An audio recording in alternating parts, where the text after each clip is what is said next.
সুপ্রিয় শিক্ষার্থীরা কেমন আছো সবাই? আশা করি ভালোই আছো। আজকে আমরা 106 নম্বর পৃষ্ঠা থেকে শুরু করব।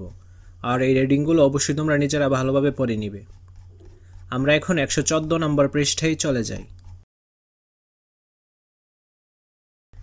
এখানে দুইটা কাজ দেওয়া রয়েছে। আমরা এখন দলগত কাজ 1 দেখব। আমরা 5 থেকে 6 জনের দল গঠন করি। আমরা দলগতভাবে বৈজ্ঞানিক পদ্ধতি অনুসরণ করে একটি অনুসন্ধানী কাজ করব। প্রতি দল বাংলা অঞ্চলের যে কোনো একটি ঐতিহাসিক ঘটনা বেছে নেই।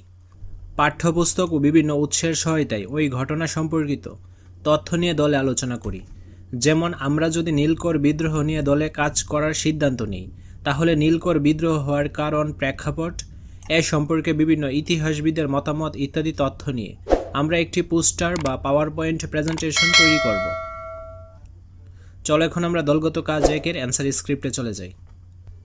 দলগত কাজ 1, নমুনা। দলের নাম পদ্মা।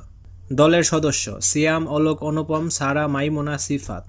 অনুসন্ধানের বিষয়বস্তু ঐতিহাসিক নীলকর বিদ্রোহ। অনুসন্ধানের জন্য বিষয়বস্তু সম্পর্কিত প্রশ্ন। ঐতিহাসিক নীল চাষের প্রেক্ষাপট কী ছিল? নীল চাষের ফলে ইংরেজদের কী লাভ ছিল? নীল চাষের ফলে বাঙালিরা কীভাবে ক্ষতিগ্রস্ত হয়? নীলকর বিদ্রোহ কখন, কোথায় এবং কেন সংঘটিত হয়? নীলকরদের বিরুদ্ধে সাধারণ কৃষকরা কীভাবে লড়াই করে? নীলকর বিদ্রোহে নেতৃত্ব দেন কে বা কারা? নীলকর বিদ্রোহের ফলাফল কী ছিল? তথ্যের উৎস নির্বাচন, পাঠ্য বই, ইতিহাস বিষয়ক সহায়ক গ্রন্থাবলী, ইন্টারনেট। তথ্য সংগ্রহের পদ্ধতি, বিভিন্ন ইতিহাসবিদের মতামত বিশ্লেষণ, ইতিহাস বিষয়ক বিভিন্ন বই থেকে তথ্য সংগ্রহ, আলোচনা।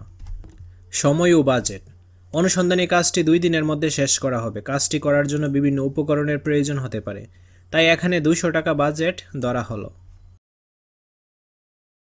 তথ্য সংগ্রহ, 1777 সালে লুই বল্লো নামে একজন ফরাসি বণিক বঙ্গদেশে প্রথম নীল চাষ আরম্ভ করেন।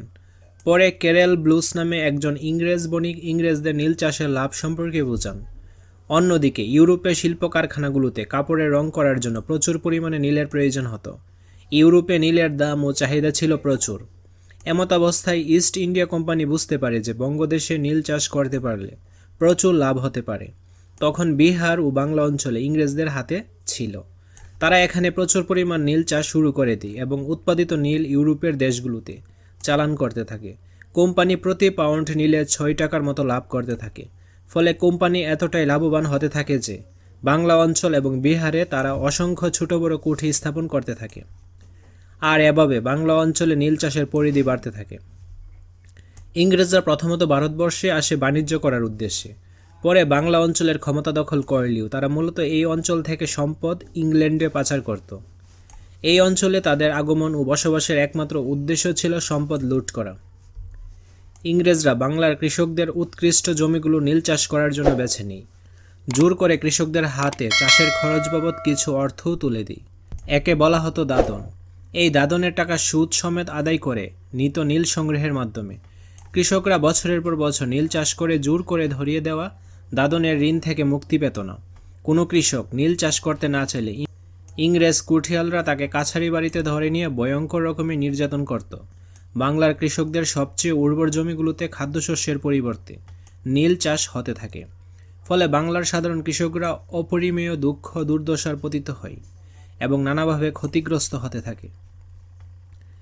1850 সালের পর বাংলা অঞ্চলে দীর্ঘদিন যাবৎ চলা নীলকরদের শোষণ, উৎপীড়ন, অত্যাচার, ধ্বংস, হত্যা ইত্যাদি প্রতিবাদে তৎকালীন ফরিদপুর, যশোর, মুর্শিদাবাদ, ঢাকা, পাবনা, রাজশাহী, নদিয়া এলাকায় কৃষকরা সংগঠিত হয়ে স্থানীয় নীলকরদের বিরুদ্ধে তীব্র আন্দোলন শুরু করেছিল।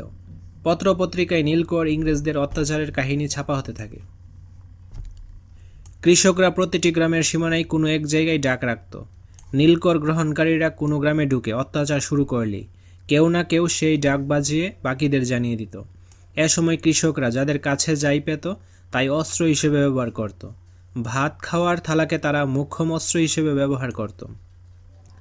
তাছাড়াও বল্লম, ইট, পাটকেল, তীর, ধনুক আর লাঠি ছিল কৃষকদের অস্ত্র। অন্যদিকে দোকানে বাজারে কেউ কোনো কিছু নীলকরদের কাছে বিক্রি করত না। ধূপা, নাপিত থেকে শুরু করে সাহেবের চাকর, চাকরানি পর্যন্ত সবাই বয়কট ঘোষণা করে নীলকরদের এক ঘরে করতে থাকে। পরবর্তীতে নীলকররা আইন তৈরি করে খাজনা বৃদ্ধি শুরু করলে কৃষকরা খাজনা দেওয়া বন্ধ করে দেয়। এ সময় আদালতে কেউ নীলকরদের পক্ষে সাক্ষ্য দিত না, এমনকি কুঠিতে কর্মরত এদেশীয় কর্মচারীরও সাক্ষ্য দিতে সাহস পেত না। অন্যদিকে কিছু কিছু জমিদার এবং ধনী ব্যক্তিরাও কৃষকদের পক্ষ থেকে নীলকরদের বিরুদ্ধে সংগ্রাম শুরু করে। এদের মধ্যে উল্লেখযোগ্য হল সাধুহাটির জমিদার মথুরানাথ আচার্য ও দিকপতি আচার্য এবং নদিয়া জেলার জমিদার শ্রীহরি রায়। এছাড়াও বিষ্ণুচরণ বিশ্বাস ও দিগম্বর বিশ্বাস নামে চৌগাছ গ্রামের দুই অধিবাসী গরিব প্রজাদের অর্থ সাহায্য দিয়ে সংগ্রামের যথেষ্ট সাহায্য করেন। যশোরে নীল বিদ্রোহের নেতা ছিলেন ননীমাধব এবং বেণীমাধব। হুগলিতে বৈদ্যনাথ ও বিশ্বনাথ সর্দার, নদিয়ার বিষ্ণুচরণ বিশ্বাস ও দিগম্বর বিশ্বাস। 1861 সালে ব্রিটিশ সরকার তীব্র আন্দোলনের মুখে নতুন একটি আইন তৈরি করে। ইন্ডিগো কমিশন গঠন করা হয়। জোর করে কৃষকদের দিয়ে নীল চাষ করানোর প্রক্রিয়াকে সেই আইনে নিষিদ্ধ ঘোষণা করা হয়।